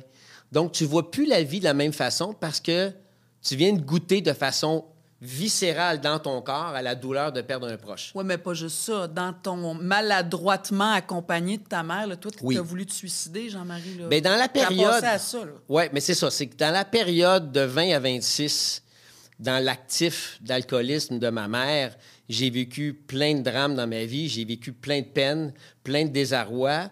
Et de quelle façon j'essayais de me gérer, Oui. il y avait une maladresse là-dedans aussi. Et j'avais pas encore appris à mettre des mots sur les mots, probablement. Puis, c'est toi qui m'avais dit une phrase quand on s'est connus à l'époque de lancer compte. Tu m'avais dit, ce que tu n'imprimes pas, ce que tu n'exprimes pas, tu l'imprimes. C'est toi qui m'avais dit ça. Je te cite souvent, d'ailleurs. Ce que tu n'exprimes pas, tu l'imprimes. Ben, moi, j'en ai imprimé beaucoup de ces souffrances-là que j'arrivais pas à exprimer. Alors, la personne qui fait une tentative de suicide ou qui complète son suicide, c'est pas une personne qui veut nécessairement arrêter de vivre, qui veut complètement mourir. C'est quelqu'un qui va arrêter de souffrir, puis qui a essayé d'autres moyens, puis que la souffrance continue de survivre là-dedans, puis qui continue de se manifester. Donc, le moyen ultime, parce que de la dépendance, c'est aussi des petites morts. Quand on gèle, là, c'est quelque chose avec laquelle, là, tu vois, la Qu'on vie... veut tuer, qu'on Ouais, veut oui, mourir, qu'on exactement. veut étouffer, qu'on veut... Oui. Alors, tu vois, c'est sûr que moi, pendant ces 5-6 ans-là d'alcoolisme de ma mère, quand je dis que je l'ai maladroitement accompagné, c'est que j'ai été dans le jugement, j'ai été dans la colère, j'ai été dans l'impuissance, j'ai été dans l'abandon, je l'ai abandonné, je l'ai tassé, j'ai essayé toutes les méthodes, le tough love. Pour la les menaces. réveiller, hein? Ben oui, c'est tout le temps ça, dans le but de la réveiller. Mais en même temps, là, j'étais aussi dans ma colère. Je dis, voyons, puis j'arrivais même à me dire, mais maman, pourquoi tu fais ça? Pourquoi tu fais ça à papa? T'as pas assez souffert, toi, de son alcoolisme, que là, tu veux te venger, tu veux crisser ça dans le front. Tu sais, tu viens avec toutes sortes de pensées. Alors, j'avais pas la maturité, ni le recul que j'ai aujourd'hui, ni la compréhension de la souffrance humaine qui s'exprime sous 1001 visages. C'est pour ça que je te dis qu'il y a peut-être eu une façon maladroite, parce que des fois, je l'aimais. Des fois, je l'aimais gros. Des fois, j'allais l'accompagner en thérapie. On a fait bien des affaires, tu sais. Mais il y a aussi, et ça, les statistiques le démontrent, c'est une maladie potentiellement mortelle, l'alcoolisme. Et ma mère en a fait vraiment un exemple, tu sais. Donc, oui, il y avait de la maladresse, mais il n'y avait pas un manque d'amour. C'est qu'il vient un moment donné que tu es toi-même en survie. Mais Puis c'est c'est ça. tough. Puis toi, tu sais, dans ton histoire, c'est que à cette époque-là, tu faisais du tir, hein? Tu prenais des cours de tir, c'est ça qu'on... Tu tires à la cible. À la cible. Donc, Ben tu avais oui. des armes. Ben Parce oui, que je veux ben oui. le dire, là. Je veux Ben dire... c'est quand même pas n'importe quoi. Puis, donc, tu avais une arme, un C-14, un cap... T'es pas payé, t'es pas Cap payé. 45, un 40. J'avais un Colt 45.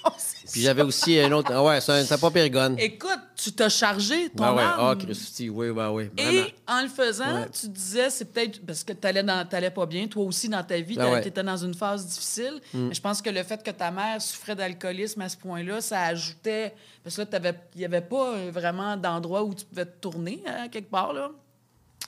Ou j'en voyais pas. Et Il y avait c'est ça. peut-être des ressources, mais je ne les voyais pas. Puis tu t'es dit, c'est peut-être ça qui va la réveiller, le fait que je m'enlève la vie. Ouais. Mais après ça, tu t'es mis à dire au revoir à tes sœurs. T'as tout un rituel. Là, Dans ma tête. C'est tout arrivé, là, comme une Ouais. communion, en fait. Hein? Puis là, tu as eu un éclair d'éveil. Et ça a été... Ben, j'ai eu les images de mon père, puis je me dis, comment papa va survivre à la mort de son seul fils? Il y a 6 filles, il y C'est a tout un venu gars. dans ta tête, ça. Oui, là. oui. En fait, c'est qu'au lieu d'écrire une lettre d'adieu, Ouais. je l'ai récité dans ma tête. Puis je faisais mes adieux moi-même à tout le monde. Tu sais, je passais en revue toutes les personnes qui étaient proches, qui m'étaient chères. Et quand j'ai pensé à ma mère, je me dis, ben, c'est peut-être ça qui va la réveiller, qui va la stimuler, puis qui va la brasser. Puis pour mon père, j'avais 2 choses. J'avais 2 images. J'avais l'image de mon père qui... J'imaginais les policiers venir cogner à sa porte pour lui dire que son fils y était décédé. Et ça m'avait bouleversé. Vraiment. Et mon chien. J'avais un chien à ce moment-là. J'avais un labrador blond. Puis ce chien-là, Brunante, son nom, on lui avait interdit. J'étais plus avec cette copine-là à ce moment-là, mais Chantal et moi, on avait formé notre chien, on l'avait dressé, qu'elle n'avait pas le droit de descendre dans le sous-sol. Donc, j'imagine ce chien-là crier, pleurer et de redescendre. Elle sait que c'est en bas, mais elle n'a pas le droit d'y aller. Pas le droit d'y aller. Puis j'imagine mon corps inerte dans une mare de sang, puis que mon chien resniffe. Ça, c'était épouvantable, cette image-là. Ça me rentrait pas dans la tête. Puis, ce qui est important de dire, c'est que moi, je buvais pas à cette époque-là. Je ne consommais absolument ni drogue ni alcool. Et je suis pas sûr que si, mettons, j'avais pris une substance, j'aurais eu toute cette image-là dans ma tête. Cette lucidité. Cette lucidité-là et aussi ce contact avec la réalité. Si, mettons, je m'étais vraiment gelé à bine, là, je me serais peut-être tiré, tu comprends? Donc, Fort c'est ça probable. que tu penses. Les gens qui se suicident, il y en a qui ont peut-être consommé avant. Et il y en a, à un moment donné, j'avais vu un documentaire des gens qui s'étaient crissés en bas d'un pont et qui avaient survécu à leur tentative de suicide et qui disaient tous la même affaire. Le moment où ils ont lâché le pont, ils disent « Qu'est-ce que je viens de faire? Qu'est-ce que je viens de faire? » C'est comme s'ils avaient pris conscience. Là, mais là, il est trop tard. Tu tombes dans le vide. Alors, combien de personnes se disent « Fuck, qu'est-ce que je viens de faire? » Puis qui meurent, soit qui... peu importe le moyen qu'on prend, tu sais. Alors moi, je peux dire merci à ma sobriété à cette époque-là, parce que j'ai découvert la substance beaucoup plus tard. C'est un autre sujet d'un balado, mais ce que je peux dire, c'est qu'à ce moment-là, j'étais complètement sobre. Je souffrais, probablement en dépression, j'étais affecté, mais ma sobriété m'a probablement empêché d'aller plus loin. Quand les dernières années de vie de ton père, c'était une période où tu pensais aller vivre au bord de l'eau, tu as vendu ton condo, tu voulais t'acheter une maison. Finalement, ton père, là, on parle des 3-4 dernières années où il a été très, très malade. Il a été en CHSLD pour se remettre de ça, puis de récupérer. Il est revenu chez lui par la suite. Hein, mais toi, tu t'étais carrément loin d'un appartement à côté de chez ton père. Oui, en fait, ce que j'ai fait, c'est que, tu sais, le rêve d'avoir une maison sur le bord de l'eau, il existe, il est là. Mais on est en pleine pandémie, puis les personnes mandatées qui ont le droit de visiter mon père, on était 2. Il y avait Mercedes, sa conjointe, et moi. Pour des raisons géographiques, pour des raisons pratiques, parce qu'à ce moment-là, j'étais entre 2 contrats. Les tournages étaient suspendus, on ne pouvait pas travailler. Donc, à part mon bénévolat, puis de m'entraîner à la maison, j'avais du temps. Donc, j'ai dit à mon rêve, je te mets de côté, parce que présentement, il y a quelqu'un qui a besoin de toi, puis j'avais besoin d'être là aussi. Mais parle-moi de ce lien-là, tu vas ça. le faire directement à ta proche aidance, OK? Ah oui. Parce que je trouve ça vraiment intéressant, la vision que tu as d'une personne proche aidante, puis c'est quoi notre rôle, puis comment on peut le prendre, ce rôle-là, puis ça consiste en quoi? Parce que j'aime ta réflexion par rapport à ça, puis je veux t'entendre. Tu vas me donner un indice, parce que moi, parler de proche aidance, c'est difficile pour moi de mettre des mots parce que c'est dans l'action. J'ai de la misère peut-être à la nommer, mais ce que je peux te dire, c'est que j'avais l'élan en moi de tendre la main à mon père, vers mon père parce que je ne l'avais pas fait avec ma mère. Et toutes les 25 années, 30 années qui ont suivi, où j'ai fait de l'accompagnement de fin de vie, je me suis rendu compte que ma vie était beaucoup plus riche parce que je côtoyais la fin de vie, le handicap, la maladie, la mort, et parce que j'en étais conscient. Donc, il n'y a rien comme la mort qui t'ouvre les yeux. Hein? Ce que je t'ai dit, la mort ferme les yeux du mourant, mais ouvre ceux du vivant. Alors moi, là, je m'étais vraiment réalisé dans ce bénévolat. Et je me suis dit, mais pourquoi ça serait différent avec mon père? J'ai un père. C'est pas une répétition générale, c'est un one-shot deal. Et on n'était que deux à faire ça, Mercedes et moi. Et c'est drôle, hein? Autant quand j'allais au CHSLD, et je savais que c'était comme tranquillement, pas vite, un long cheminement qui menait vers la mort, que papa à la maison Saint-Raphaël, maison de fin de vie, où il est décédé, à chaque fois que j'allais là, puis à chaque fois que je revenais, j'avais une joie dans mon cœur. Comment on explique ça? Oui, mais ce que tu dis dans ce que j'ai cru comprendre, c'est que tu dis que it's not about you. Complètement. Ça te concerne pas, ça concerne lui. Ta proche aidance concerne lui. C'est pas là pour consoler tes problèmes ou consoler tes besoins. Non. Ça, je trouve ça intéressant. T'es pas là pour tes propres besoins. Non. Puis peu importe là, qui on aide, que ce soit un ami, un membre de notre famille, on a à apprendre de ça, je trouve. T'as raison. Que déjà, de se prendre soin de quelqu'un, d'un membre de notre famille, tu sais, il y a une différence entre le cœur et le sang et... Attends, c'est quoi que tu dis? Les liens du sang et les liens du cœur. Oui. C'est là-dedans que je trouve important parce que les liens du cœur, on peut l'avoir avec beaucoup, beaucoup, beaucoup de monde. Oui. Le lien du sang, c'est quand même un lien donc avec ton père. Exact. Hein? C'est autre chose, mais tu as été capable, à travers ton expérience, à travers tes cheminements, puis je dis ça parce que dans la vie, je pense qu'à un moment donné, il faut aller se chercher des outils. Moi aussi, je suis quelqu'un qui a consulté beaucoup, beaucoup dans ma vie. Depuis l'âge de 20 ans que je suis allée me chercher des outils pour comprendre d'où je viens, où je m'en vais. Et ça change la donne quand on se retrouve dans un contexte où on est un proche aidant. Mais tu vois, ce que tu as nommé « It's not about you », là, c'est pas par rapport à moi, c'est par rapport à mon père. C'est vraiment possible quand ton agenda, ton ordre du jour, tu sais, on est dans un conseil d'administration, là, ton ordre du jour, tu as tant de points, tu as un variable. Bien, moi, mon ordre du jour, à chaque fois que j'allais visiter mon père, il y avait juste un point. Donne de l'amour. C'est juste ça. C'est pas par rapport à moi, c'est pas parce que j'ai des demandes à faire ou parce que je veux lui demander pardon, parce que j'ai des déclarations à faire. J'avais rien de tout ça parce que c'était fait. C'est ça. C'était réglé. Vous l'avez fait tout au long de la vie, ça, ensemble. Ou en parallèle, aussi. Ce que j'ai à régler, tu l'as fait, toi, en thérapie. Moi aussi, je suis allé chercher de l'aide en thérapie, en analyse. Puis j'ai aussi fait un cheminement avec mon père, avec lui, de son vivant. Tu sais, ce que j'ai pas pu vivre avec ma mère, avec des regrets, avec des petites crottes sur le cœur, oh mon Dieu, puis avec la culpabilité, des blessures, je m'étais dit, regarde, plus jamais, là. Moi, je veux pas des jarrets d'ondus avec mon père. Donc, quand tu visites une personne en fin de vie, quand tu es un proche aidant, puis justement, tu accompagnes quelqu'un qui s'en va tranquillement vers la mort, plus tu es libéré, mais plus tu es libre. Tu es libre d'aimer, tu es libre d'être et tu es libre d'accueillir ce qui est, sans jugement, avec bienveillance. Ça, là, c'est toute la posture qui change que lorsque tu arrives puis tu veux régler des choses puis que tu veux dire tes 4 vérités ou tu attends les vérités de ton père, tu attends le « je t'aime », tu attends « je te demande pardon ». Hey, là, tu peux attendre longtemps. Là. Donc, tu viens avec un agenda qui n'est pas libre. Qui est chargé. Oui.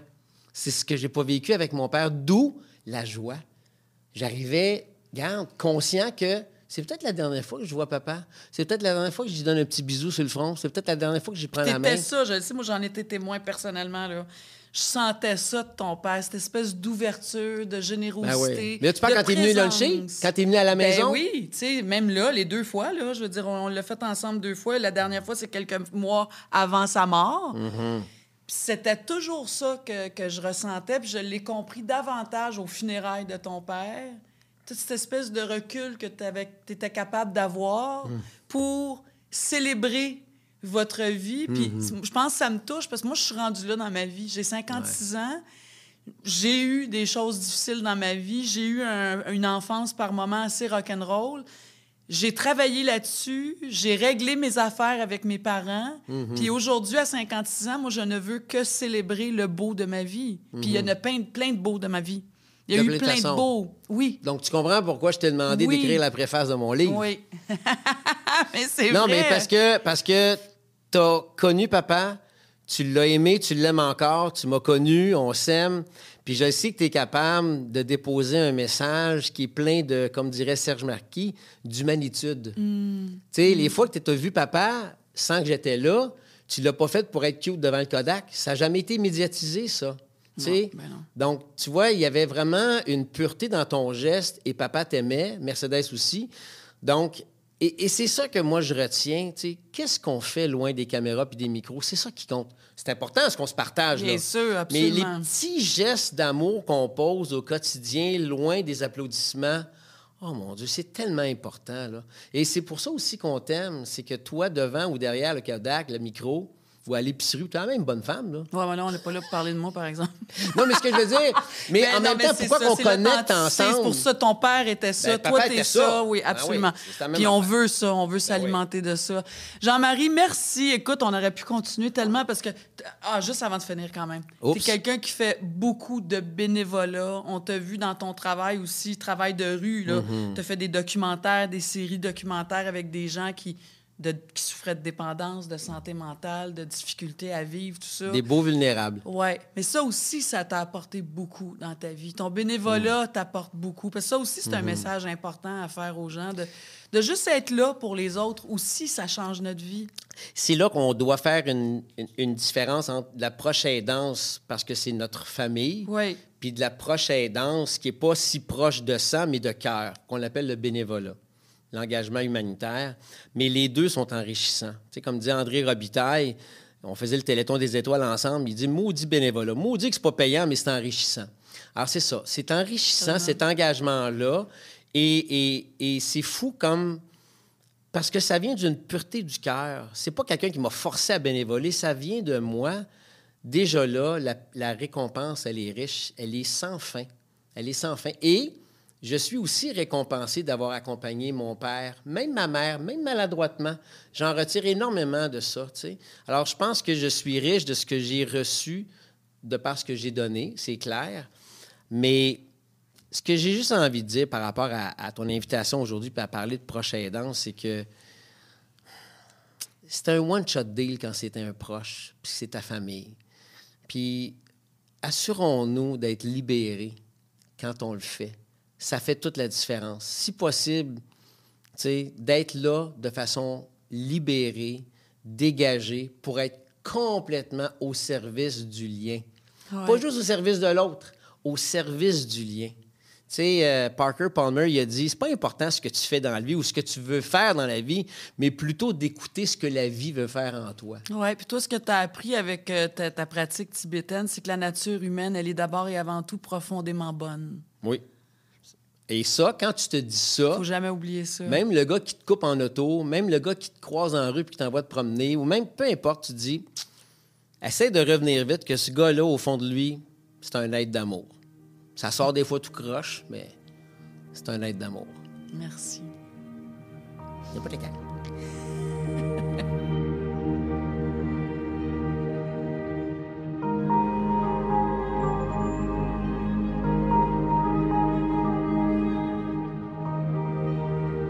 Pour la dernière partie de ce 7e épisode, nous accueillons un homme qui a beaucoup d'expérience, malgré son jeune âge, il est tout jeune.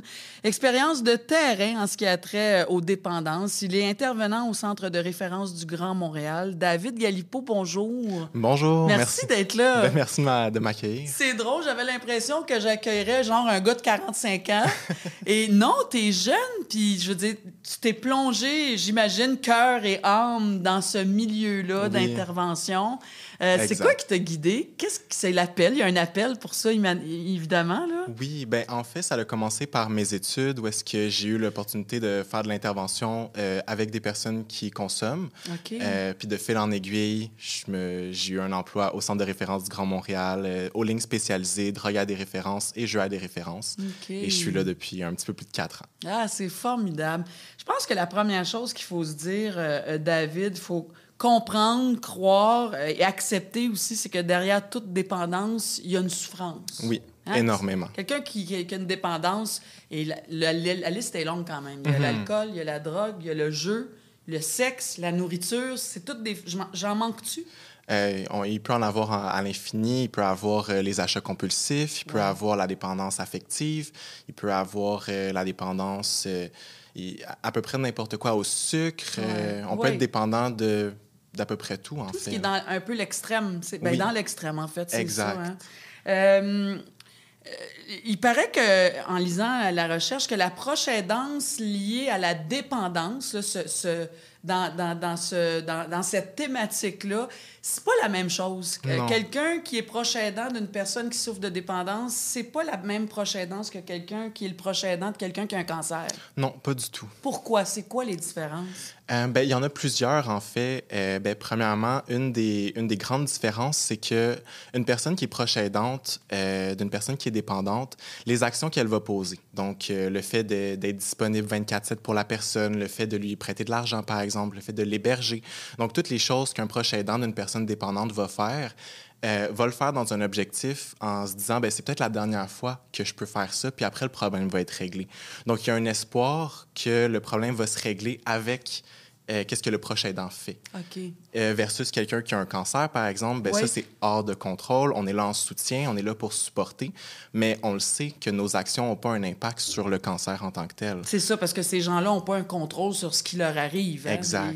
On peut dire qu'on peut développer un cancer parce qu'on a vécu des souffrances dans notre vie, puis on peut tout analyser ça, mais concrètement, c'est pas ça. Quelqu'un qui a des problèmes de dépendance peut avoir un contrôle, peut agir sur sa situation, en fait. Hein? On a toujours une certaine forme de contrôle, autant petite qu'elle peut être. Ouais. On a toujours une marge de manœuvre. Mais c'est sûr qu'une personne qui, dans le fond, dans l'approche aidance, qui voit son proche s'enliser dans des comportements de dépendance, vit énormément de souffrance, énormément de culpabilité aussi. Elle peut se sentir responsable, du stress, effectivement, de la honte aussi, puis de la solitude. Ouais. Parce qu'on n'en parle pas beaucoup, puis ça, c'est super là, qu'on a l'opportunité d'avoir un balado, justement, pour en parler, parce que les gens, ils se sentent seuls. Ils sentent que c'est de leur faute. Ils sentent que ils sont pris, en fait. C'est tabou. C'est tabou, on ne veut pas parler de notre fils de 28 ans qui a des problèmes de consommation à n'importe qui parce qu'on va se sentir jugé. Parce que comme parent aussi, tu le dis, on peut facilement se culpabiliser par rapport à une situation comme ça. J'aimerais ça, David, avoir des exemples de gens auprès de qui tu interviens. Ça ressemble à quoi? Ça peut aller vraiment dans tous les extrêmes. On peut avoir des parents qui viennent de découvrir, par exemple, du cannabis dans la chambre de leur jeune ado, autant qu'on peut avoir des personnes âgées de 60, 70 ans avec leur enfant adulte de 30, 40, 50 ans, avec différents niveaux d'autonomie, différents niveaux de responsabilisation.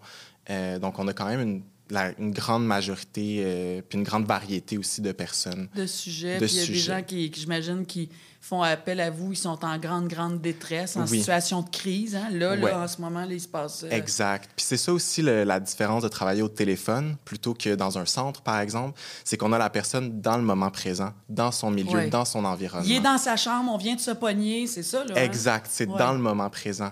Tu sais, c'est... Pour les personnes, par exemple, qui ont des rendez-vous une fois par semaine, c'est un petit peu plus rare que la crise arrive juste avant le rendez-vous. C'est un cheminement. C'est ça.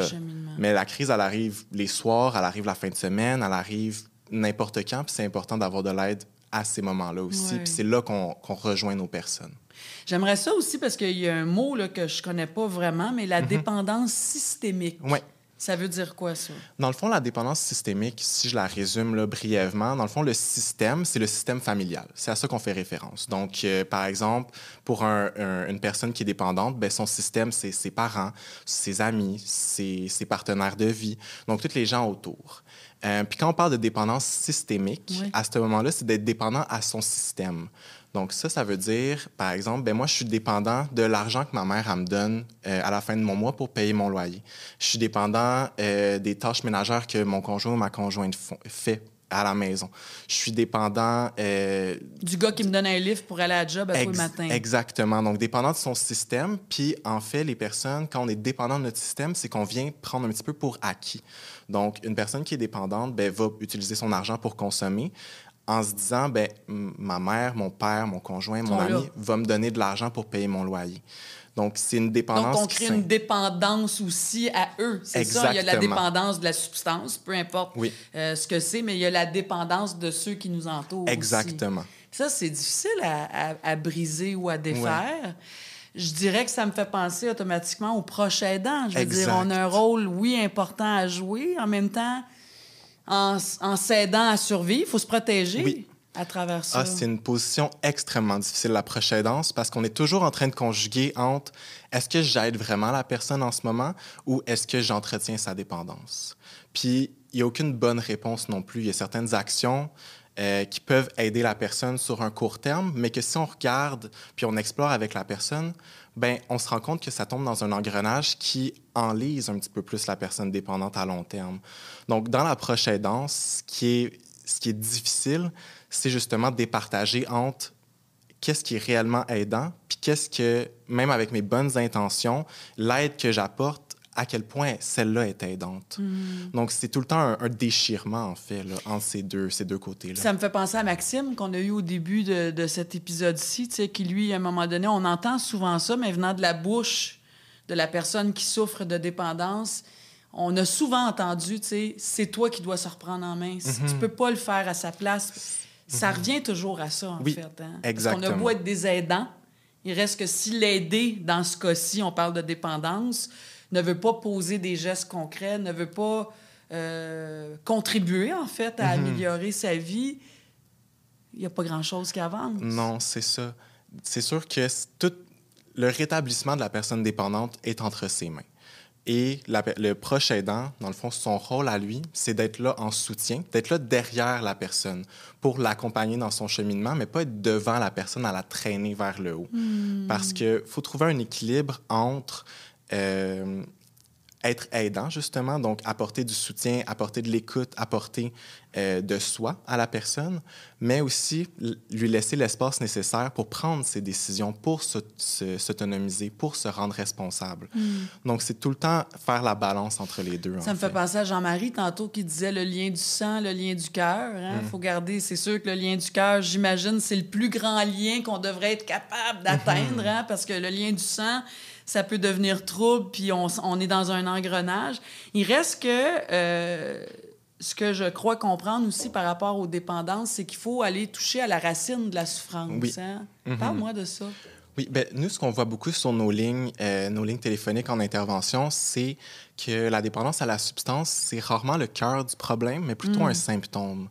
Donc, puis quand on va gratter un petit peu, bien, on voit que le cœur du problème, ça peut être plusieurs choses, en fait. Ça peut être un problème d'anxiété qui n'est pas réglé, un problème de dépression, un problème d'estime de soi, de confiance, des traumatismes aussi qui n'ont pas été adressés. Des deuils aussi, il paraît qu'ils ne sont pas réglés. Énormément de personnes. Peine d'amour, un décès, toute forme de deuil aussi. Perte d'un animal.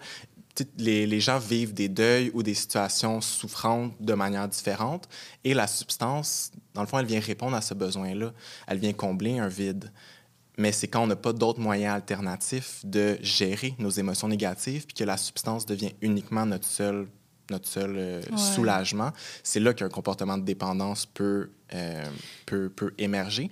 Puis au niveau de l'approche aidance, bien souvent, on va juste se concentrer sur la substance.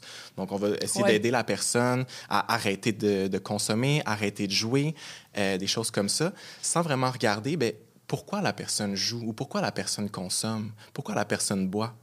Donc, en allant juste traiter la substance en tant que telle, on ne traite pas les comportements de dépendance puis le besoin non comblé derrière. Et donc, là, on parle de la personne dépendante. Hein? C'est ça, là. Parce que oui, l'aidant, il a beau entendre tout ça, puis on essaie d'agir là-dessus, mais c'est plus aux gens qui souffrent de dépendance à qui on s'adresse.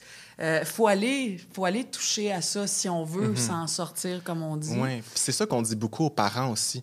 Aller explorer pourquoi la personne consomme, au lieu de juste essayer de trouver la meilleure façon de la convaincre d'arrêter de consommer. Oui.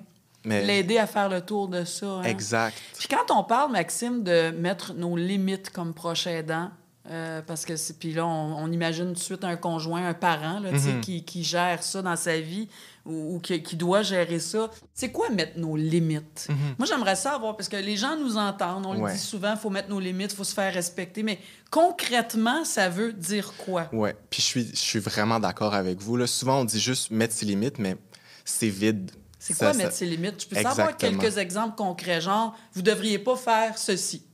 Ça serait quoi des exemples? Oui, bien, en fait, il y en a plusieurs aussi, puis ça dépend du niveau de confort du proche aussi. Ouais. Donc, par exemple, une personne, on va donner l'exemple d'une mère qui a 50 ans, que son fils adulte de 30 ans, par exemple, habite encore à la maison.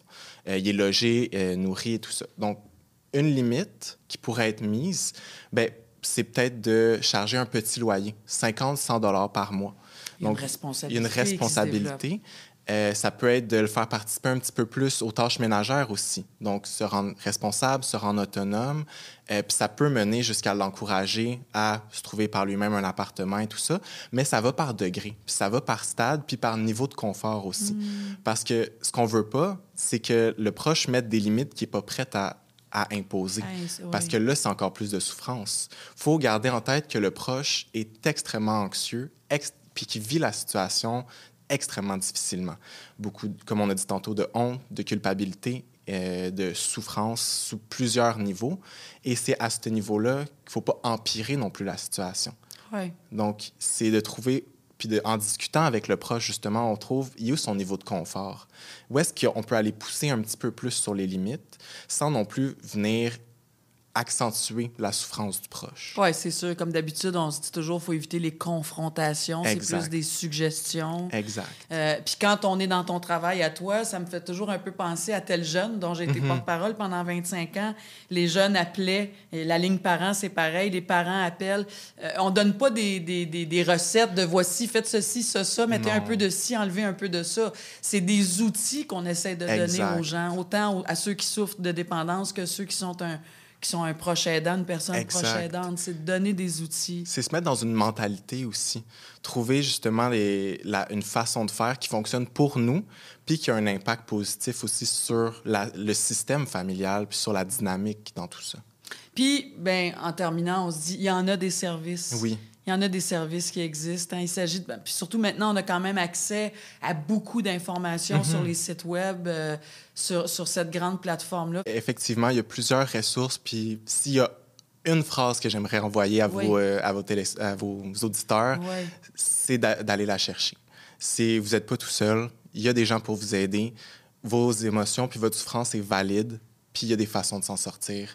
Puis avec l'aide, ben, la meilleure chose que je pourrais vous suggérer, c'est d'appeler à Drogue à des références ou Jeu à des références. Donc, pour Drogue à des références, on parle au 1-800-265-2626. Donc, Drogue à des références, 1-800-265-2626. Et pour le jeu, donc Jeu à des références, puis ça inclut aussi la cyberdépendance, le gaming de machines sur Internet et tout ça, au 1-800-461-0140. Je répète, Jeu, aide et référence au 1-800-461-0140. Et on est là 24/7 pour la province de Québec au complet. Donc, autant que vous avez besoin d'une intervention qui est ponctuelle, donc dans le moment présent, quoi faire, juste réfléchir, on est là pour ça. Juste partager, ventiler, avoir une oreille. Surtout qu'on le dit, les gens s'isolent dans ces problèmes de dépendance-là. Il y a beaucoup de honte. On veut pas se dévoiler, on veut pas.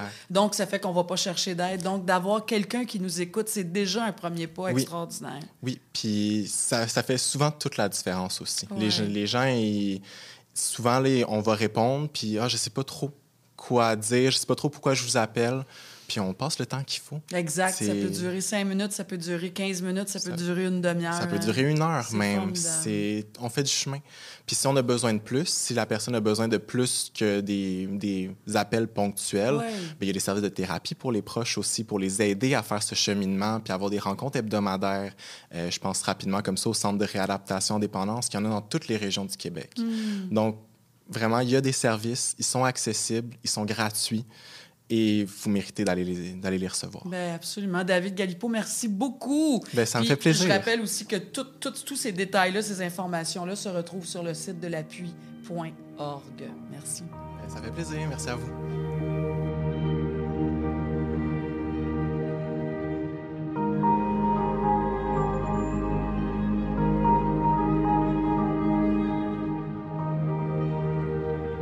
J'aimerais, évidemment, comme à l'habitude, remercier mes invités d'aujourd'hui pour leur grande ouverture, leur grande générosité. Je trouve que ça en prend vraiment beaucoup pour avoir su traverser des épreuves comme ça, avoir pu les traverser, avoir pu survivre aussi à ces périodes-là et ensuite avoir la capacité de venir s'asseoir dans notre studio et de partager ces tranches de vie-là avec nous afin de mieux comprendre puis ultimement encourager les gens à aller chercher de l'aide. C'est ça le but ultime du balado des proches aidants.